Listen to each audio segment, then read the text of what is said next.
Jules Urbach is the man we were discussing with Ari, so you've already been introduced to him if you don't know about Otoy Corporation and its amazing set of technologies for the metaverse. And among them is NFTs, which provide a kind of deed or property right for the metaverse. And Jules, I met 30 years ago, was it? We're on decade 3, I think. Yeah, something like 3 decades ago, and I've been working with him ever since. And he always has surprises, which is high entropy communications. And welcome, Jules Urbach. Thank you, George.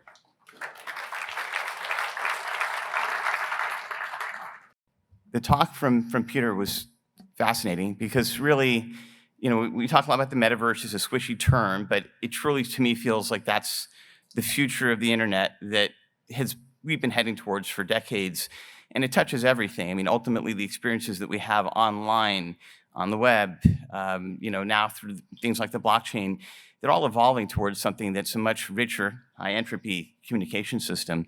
My background is graphics, GPUs, compiler technology, but as a company, Otoy has been about democratizing content creation. And what's fascinating about NFTs is that we're seeing the very same artists that we provided the tools to create content, like Beeple. This year they've made collectively, just using our tools, about $700 million, maybe now 730, because the Beeple sell yesterday. He's obviously a good chunk of that. Do we have our Board, right? Sorry? He's on your board. He is on our advisory board, yes. And he's also been a friend of mine for 8 years. The cover of Time magazine that was featuring his work was basically a screenshot of him using Octane Render, our tools. And I've had such interesting insights from watching him discover what NFTs were back late last year. Everything in the NFT space feels like 1 month is equivalent to a decade in any other industry, right? So it's just rapidly changing. But it's fascinating to look through the lens of Beeple and even others. We're dealing with major IP like Star Trek, and we have Disney and Marvel as investors. But why don't I just give an intro into Otoy and what we do, and we'll go from there. So this deck is something I put together about 48 hours ago when I presented in Lisbon at the Solana conference. And as I was talking about sort of the evolution of the blockchain, it's kind of important to consider that because we made our own decision ourselves to basically switch from Ethereum to Solana. Solana is really, really important for the future of blockchain and NFTs. And I'm going to get into that in this slide. Starting with what we do as a company outside the blockchain. We've been doing things like Lightstage, Octane Render. Democratizing content creation is fundamental. So for those who aren't familiar with what Octane Render does, you've probably seen the work, any of these things on TV or in films. This is all done in Octane Render. Octane Render is a GPU renderer. We're the first company in the world to really figure out how to do GPU rendering, GPU streaming, codecs, and it's changed the way that people create art. You have major companies like Disney and HBO that are doing this kind of work, and you're seeing this done at a rate that is 40 to 100 times faster than CPU rendering. But there's another secondary effect that comes from this kind of technology, which is we can empower individual artists with a simple laptop to create beautiful art. And just as Ari was sort of intimating, when you do that, you'll get an artist like Beeple that can now take his laptop, create a piece of 3D art that's as good as what ILM can do every day, and put that on his Instagram feed. And then somebody decides, wow, he's like the next Andy Warhol. I'm going to spend $69 million buying that collection.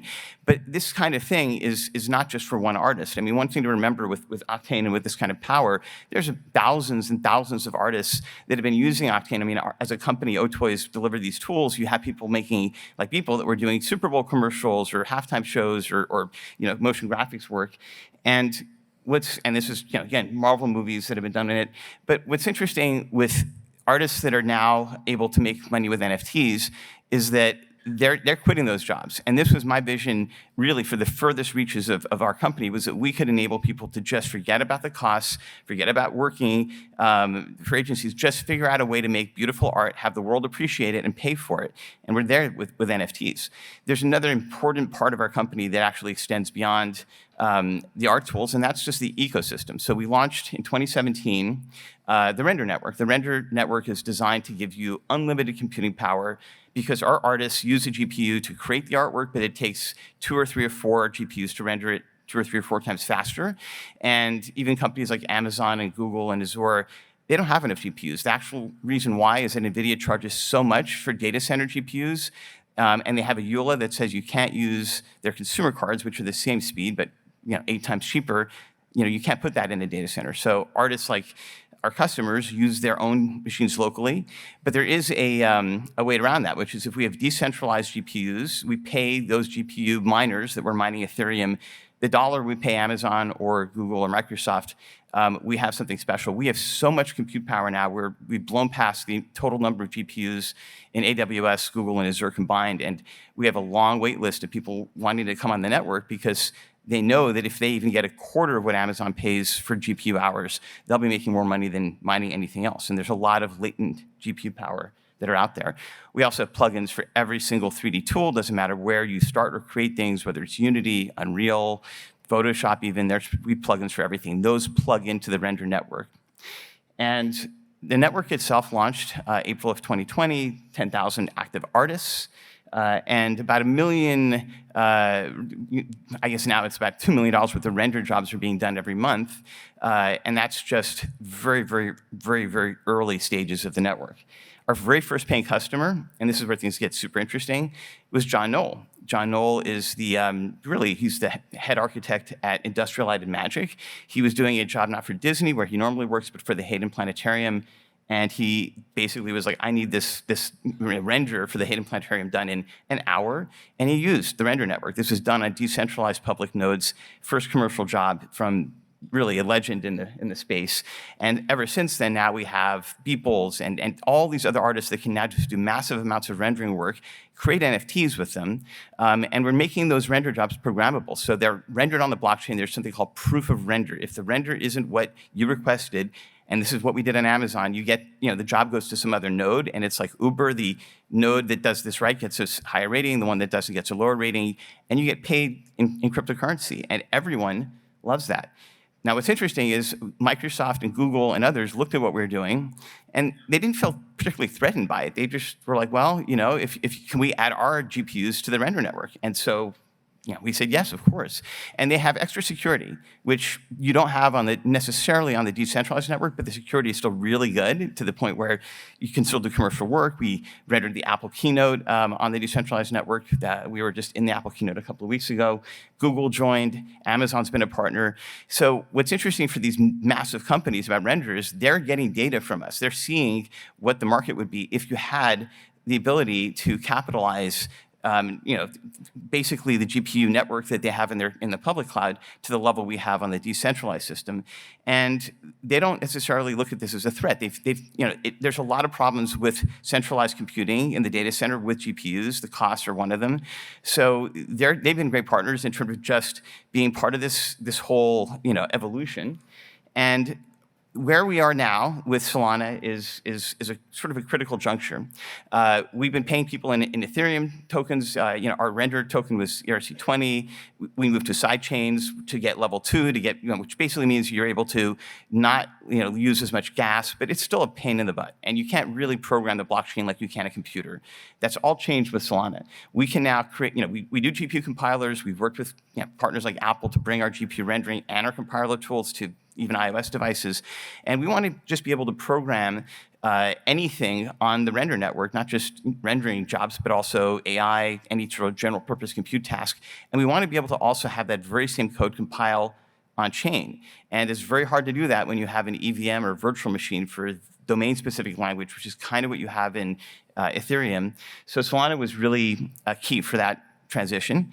Speed was another one. Obviously, it's very fast. I mean, there really aren't any gas fees. And more importantly, and this is one of our advisors, Brendan Eich, who created JavaScript, Mozilla, Firefox. 3 hours after I announced we're moving to Solana, he did the same. But we were catching up this whole week on all the various pros and cons. But security for him was one of the big factors, and that's also for me as well. Because when you have a layer 2 solution like Matic or Polygon, 100 nodes could basically totally disrupt and control that network, and you could lose hundreds of millions of dollars. So Solana gives you the speed, but it doesn't have that same security risk, and I can program it in C++, which is great. And they also have an amazing ecosystem. So FTX is providing really easy credit card payments. You don't have to have a crypto wallet to pay for things on Solana. I mean, it's just huge, frankly, because a lot of, even artists that are on the Render network don't really get the cryptocurrency thing. We always have a fiat payment system there for that. And then with Metaplex, we have an NFT marketplace unlike any other. Metaplex is not like the current NFT marketplaces like OpenSea or Nifty Gateway or others that are kind of a Shopify or a place where you go to. Metaplex is a API. It's a system we can embed into the art itself. And many of these artists, as Ari was saying, their sales channel is social media. People was telling me that basically if you buy a Beeple piece and you don't have an existing social media following on Twitter yourself, you're not going to be able to flip his pieces or sell them. It's kind of interesting. A lot of artists are also looking to build their own stores into their art. We're moving away from this, even a centralized place, storefront for decentralized art. And Solana and Metaplex basically allow you to build that in there. And a lot of artists want to just create mini 3D worlds that you visit, that you connect to directly from Twitter. And it's there. And Metaplex is so early, and it's so deeply connected in some sense to the blockchain that it's on, that it's an opportunity for us to rethink how content creation works. And it's, I think, the key to decentralized media that Arya was mentioning as well. Like beyond aggregating things for $10 or $14 a month on Netflix or Disney Plus, if the art itself that's discoverable organically through social media leads right to purchasing it, watching content, that's what we want. We just don't want to have this also be in a metaverse defined by Facebook or some large vertical. Like that's not what we want to see happen either. And there's so many features. I mean, this is probably getting a bit in the weeds, but we can do live streaming of NFTs. We can basically allow artists to mix their content together in 3D because everything that's done on the Render network and now in Solana has the ability to track 100 different artists contributing to one scene, one piece of content, and pay them all out these, in royalties. And that's what the promise of the blockchain's been, but it hasn't exactly been easy to do or cheap to do or practical on Ethereum. And Solana and Render need each other to make this work, which is pretty cool. So I'm just going to go through and just show some of the features and elements of what we think NFTs need. This is some of the early tweets from Pac, who's another great artist. He's the one that got people into NFTs. He had his own cell at Sotheby's, famously sold a single pixel for $1 million. And he's been pushing things towards generative NFTs as well. And we're allowing artists to publish their NFTs on X.io, but ultimately we don't really care where that sits. It just needs to be discoverable. And we're also, when we look at things like streaming, we need to be able to have things that run as a live stream and can also bring in things locally. So you're seeing this Warner Brothers asset on the left, which is the Batcave, and is pulling in a web page. The web page can be composed inside of a view screen in 3D space. That's kind of what the metaverse looks like from our side. And you can take all of this and embed it in a Facebook feed. This is a Unity game that you can now turn into an NFT. It can be experienced anywhere, not just in a storefront, but inside of a texture, inside of another NFT. So this kind of Russian doll storefront and remixing is absolutely fundamental to why the metaverse is different than sort of the more linear document object model systems we've had up to date.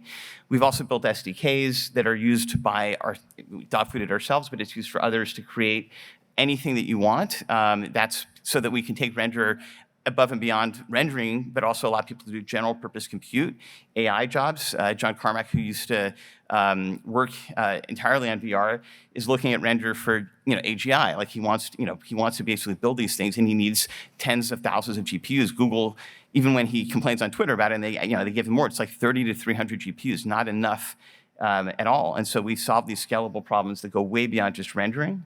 And we're also open sourcing and funding an open source Rust compiler. Rust is a new programming language, a new word, that is super secure.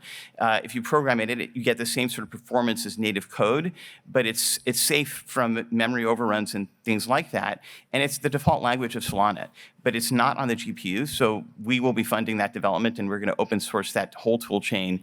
And that, I think, will lead to massive applications on the blockchain with the render network beyond anything we create, and probably be a useful tool even outside of that. George, how am I doing time-wise? A minute or two. Okay, so let me quickly go through examples of, I'm going to skip ahead here and just show work that's being done by artists like Beeple and others. And as great as these graphics are, we're also taking artwork and artists and doing an entire archive of their life's work. So in this case, Alex Ross is 2D painter who's built the entire narrative really for Marvel and DC. He's one of the best-known comic artists. We're taking every one of his paintings and we're putting that into an ontology that you can then link to and build from and add to in the metaverse. And that is a way we can bring in 2D physical artwork into 3D space. And we're paying artists to essentially build 3D versions of that. There's an incentive token essentially in in sort of this metaversal system for taking existing works that are linear, 2D, bringing them into 3D, and publishing those. With Beeple, a lot of what he's doing going forward is basically taking his artwork, which is all on the render network or all composable, and instead of selling the image of it, you can get the actual rendered job and do things with it. You can re-edit it, you can mix that together with other things, even drop it into AR, which you're seeing here. And that's, again, where NFTs are heading. They're not just a single asset of media. They're things that plug into physical space. I mean, his $30 million piece was a physical NFT. And we're also providing him holographic displays that allow you to actually project things outwardly, and that's where the digital and physical can merge. These holographic panels require 1,000 times more rendering power than just 4K. So in order to get these to work, you need the render network to either pre-compute this holographic output or a massive amount to generate on the cloud and send it in. But this is the future. You don't need any sort of glasses to view holographic content.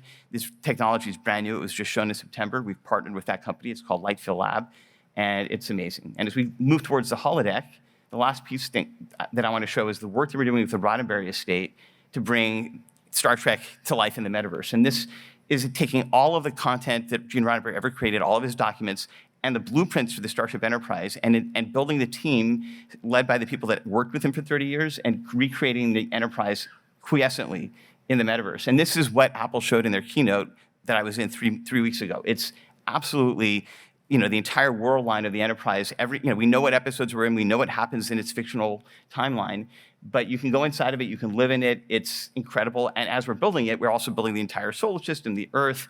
It's truly a metaverse, but you can't define the metaverse by, going right to a universe. Just take an object like the Starship Enterprise, using its, the things that were filmed, and then rebuilding it. So top is the film version, bottom is the actual rendered version. They're identical. And as we go forward into more advanced elements of recreating the Star Trek world that has been shown on TV, we need to think about how to do people and characters. But the detail in this ship is incredible. I mean, everything from the plumbing to the fact that it changed in the 2260s, right? Star Trek's 300 years in our future. So the 60s, the 70s, they all have different looks and versions. But you can live in this ship. And this is one of the last slides I want to show. On the left, that is not a photograph of Leonard Nimoy. That is a synthetic Spock. Uses massive amounts of GPU power to generate. We can tell those earlier Star Trek stories again in holographic space, but you can also now start to tell new Star Trek stories that are using those assets and put those into the timeline. That's what's meta about all of this work. And so building a real Starship Enterprise is something that is so compelling. I mean, it got the interest of Jensen, who's the CEO of NVIDIA, Apple. Everyone is excited by this concept, and that's the point. We need meta concepts to push what the metaverse can be. And we have an amazing ecosystem of partners and artists and everyone. And it's just an exciting time to be in the middle of it. So on that note, I will pause, and then we can get into the rest. Thank you so much, everyone.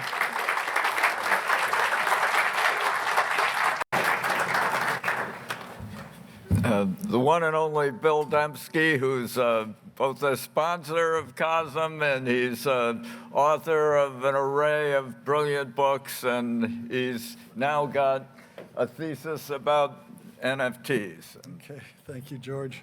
So I wear several hats, and one, I have a business arrangement with a colleague, and we are doing a site that's trying to rival NerdWallet and Investopedia. It's called expensivity.com. And so I write for it occasionally, and I got interested in non-fungible tokens. I've had a long-standing interest in cryptography and cryptocurrencies back when I was finishing my PhD at University of Chicago.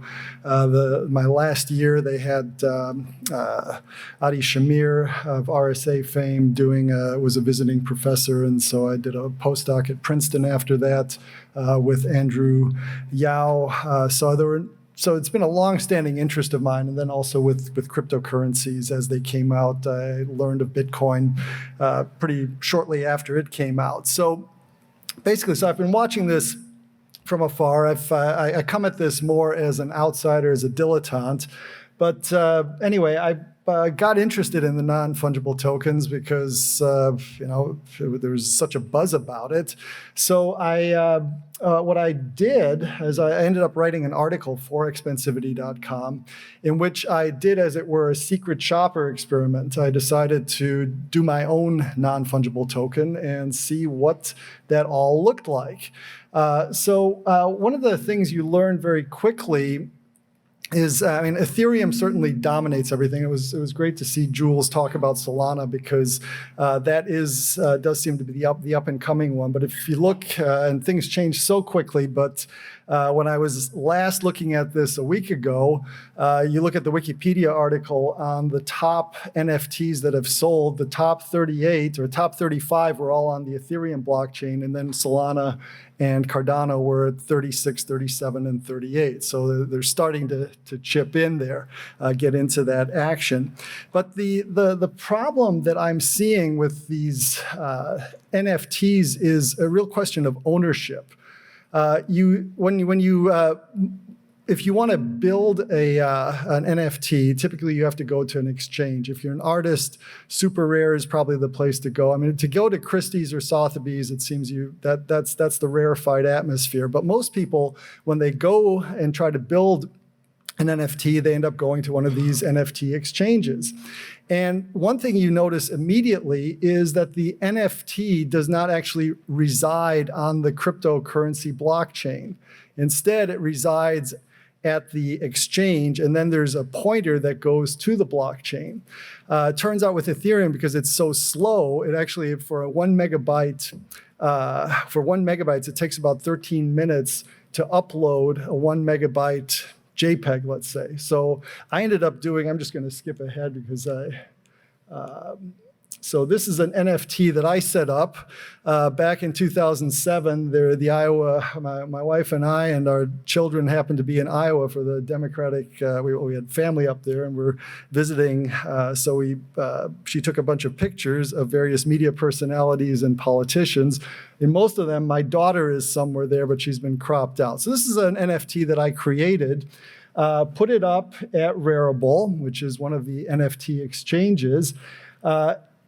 In order for it, actually, there would have been plenty of gas fees, and to get that up on the Ethereum blockchain would have taken probably about half an hour of just upload time and just getting it because it is so slow.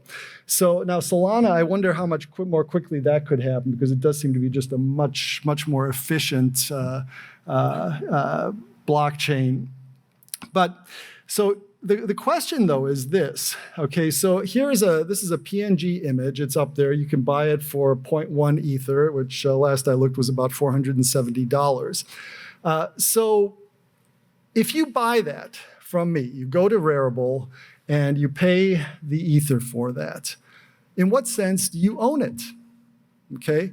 You own it in a conventional sense, in that there's an exchange on the blockchain. I'm going to get the Ether. You're going to have assigned to you this image, which then you can in turn sell on the blockchain. But what would happen if you decided to take that image and put it on your blog or post it somewhere on the internet?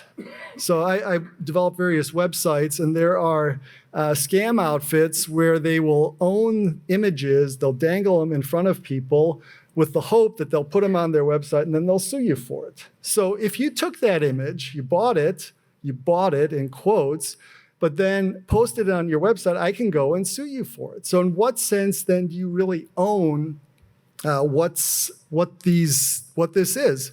What about Jack Dorsey's tweet? I can go back. Okay, 2.9 million. So he sold that. What's to prevent him from selling it again? Okay, and what does it mean to sell it, and what are we getting here in the first place? We can talk about all these huge files, these renderings and whatnot, but at the end of the day, what we're dealing with is a digital file. And digital files can be copied at will with full fidelity. It's not like a piece of artwork, physical artwork, where you can't, if any copy is not going to be identical with the original. So in what sense then do you own this? Well, for that, you need some cryptography.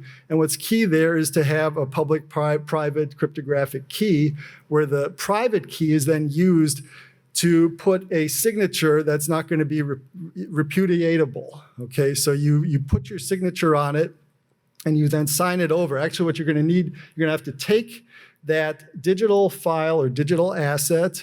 You're going to have to say, okay, who's it going to? So there's going to be a public address, who it's going to, and then you got to sign the whole thing with your private key, and that then allows that transaction to take place.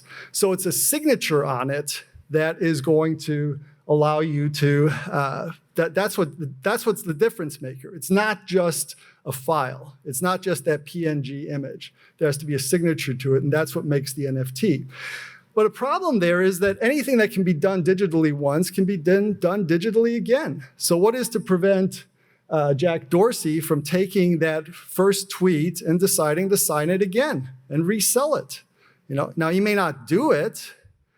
He may guarantee that he won't do it, but with non-fungible tokens, precisely because they're non-fungible, you don't have that double spend problem that you have with fungible tokens.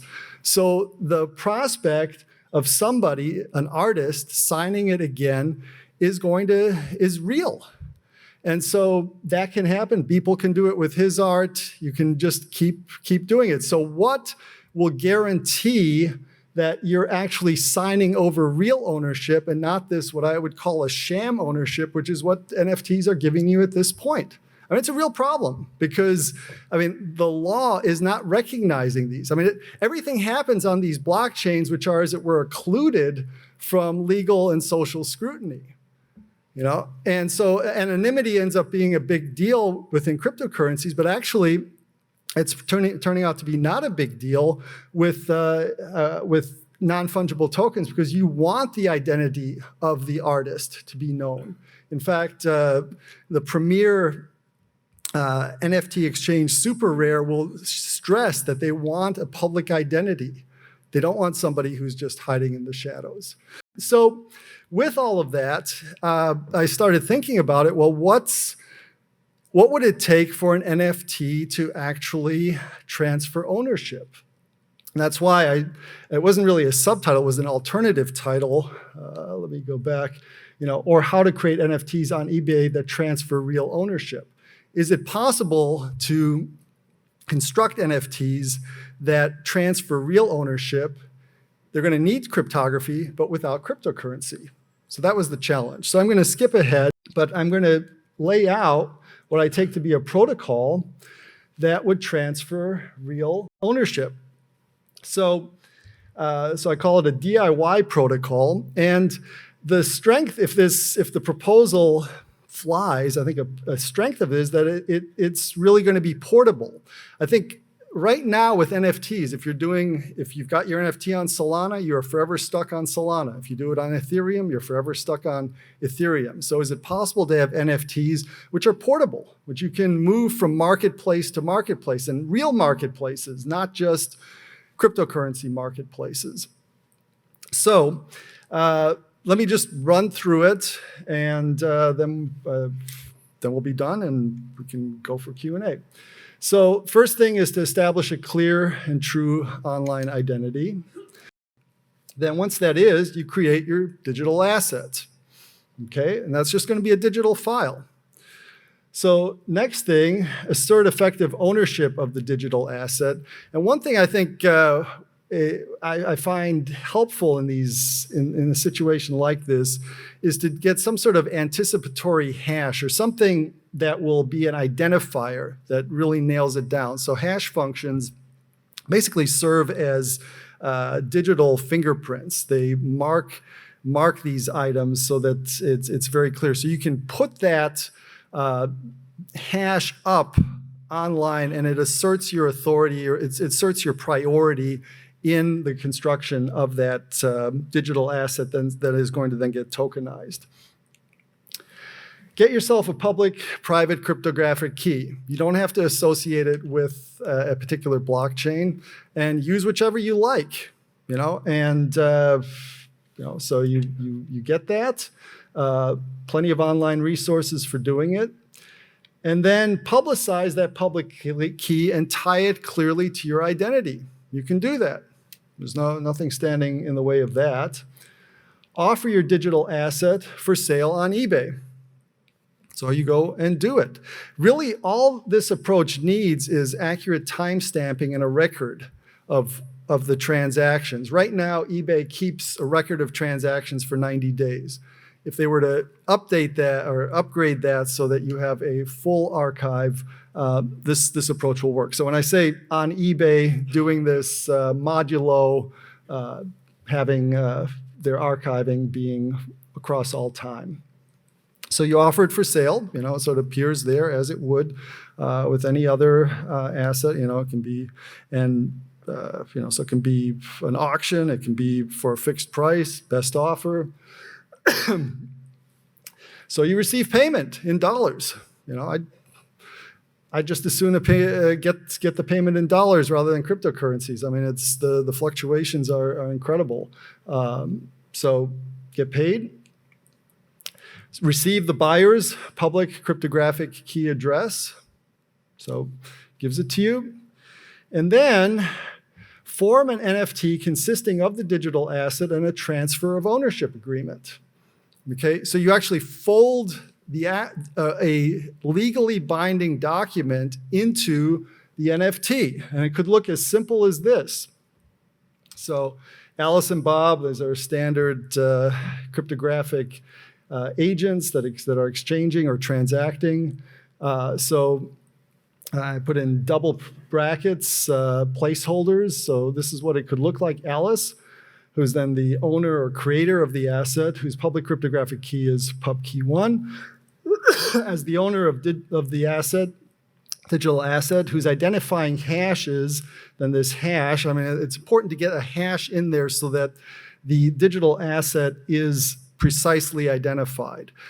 This is actually, George and I were talking about this in context of Isaac Newton establishing priority by using anagrams. This is the hash's function basically acts as an anagram to say, okay, this is the asset and I knew it at a certain point in time. So agrees to transfer ownership of the digital asset, DA, to Bob, whose public cryptographic key is this. In granting ownership of DA to Bob, Alice warrants that she is full and sole owner of DA, and that in transferring ownership to Bob, she does so unconditionally, granting him full and sole ownership of this. And that's, now you can expand on it, you can go to a contract attorney, but that's pretty much all you need.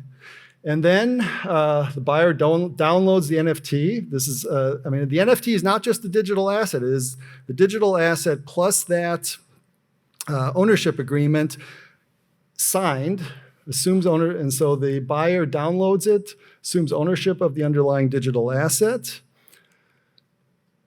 Then you record at eBay the sale of the digital asset embedded in this NFT, and then, rinse and repeat. So Bob can now do the same, basically swap out the transfer of ownership. And so essentially you turn this into a fully negotiable instrument. So it's not just what I would call really phony baloney ownership on various cryptocurrency blockchains, but real ownership in the real marketplace. So that's the proposal, and I have posted at Expensivity a fuller article which goes through each of these steps. So thank you. Thank you.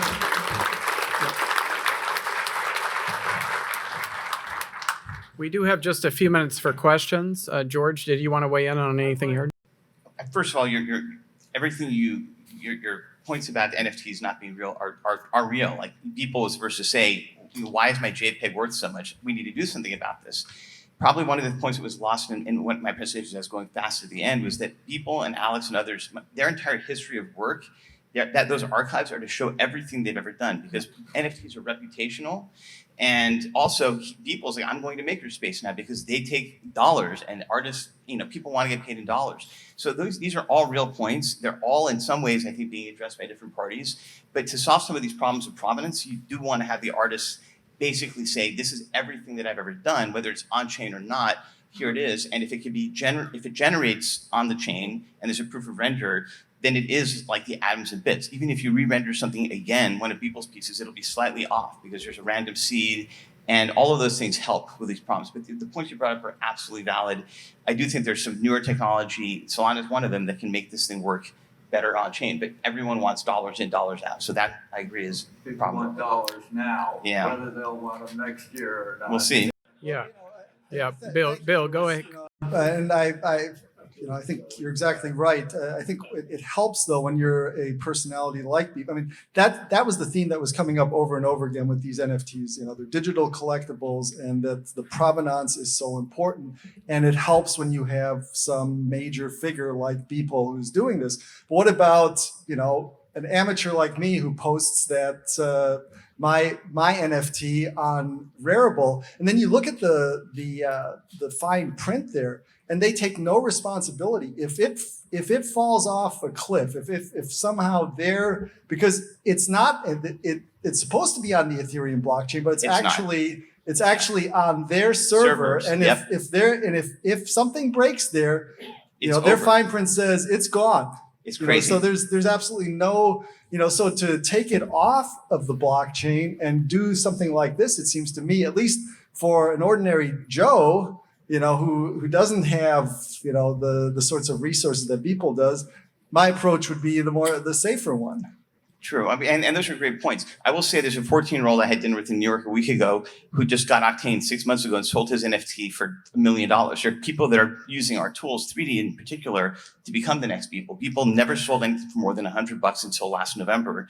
But to the other point too, He wasn't people yet. He wasn't Beeple yet. But I do think that there is a just a lot of moving parts in this space. But I do think that as far as you're right, I mean, there's a huge problem with a lot of these NFT marketplaces. That's why I'm skeptical of them. That's why I think we need to rethink the entire space, because even Grimes' NFT, they forgot to put the video, on what's called IPFS, which is the shareable blockchain file storage. And, it just went away. And it's crazy. It's almost scam-like to have, sell an NFT and then have it just be on a server on the regular internet. That's crazy. There are solutions to do this right, but it's going to take about another 6 months for that to become the absolute standard to do it right on crypto. It is the most entrepreneurial and competitive and fast-growing area in all technology, really. Yeah. I mean, they're just all around the world. People are working on these problems, and the value of these things has risen from a few million to 5 billion in the last 2 years. I mean, it's a real focus of technological creativity, and I think, but we do got to address the details as Bill explains, and Bill, it does seem that we need the legal teeth. Unless we have that, when I look at Rarible, this was just for me. This was an exercise, a secret shopper experiment. Putting up this NFT. But if my livelihood depended on it, there's no liability there. Hmm. You need strong. I mean, I think these Raribles, Nifties, they just kind of blew up really quickly overnight, just like the artists themselves did, like people. And so when they got bigger and this became a real thing, I don't think they were fully prepared to deal with all of the implications legally and otherwise. But people will be the first to tell you that Christie's piece for $69 million, he can just create another one and sell it to anyone. He won't do it because that will ruin his reputation among the crypto community.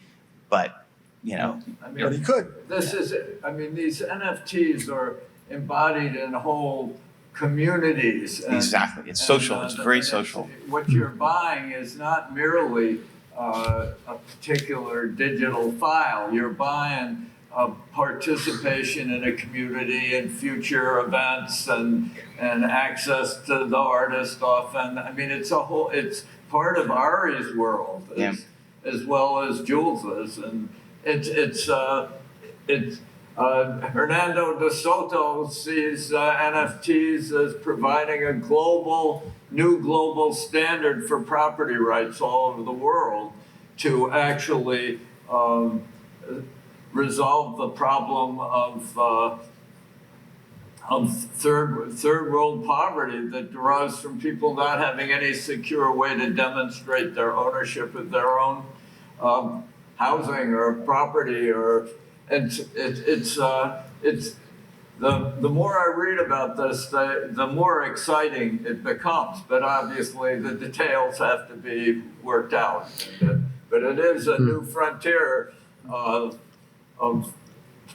property and capitalism and entrepreneurial creativity, and this is an example of it. That Bill got intrigued and involved, and Jules and global community is emerging.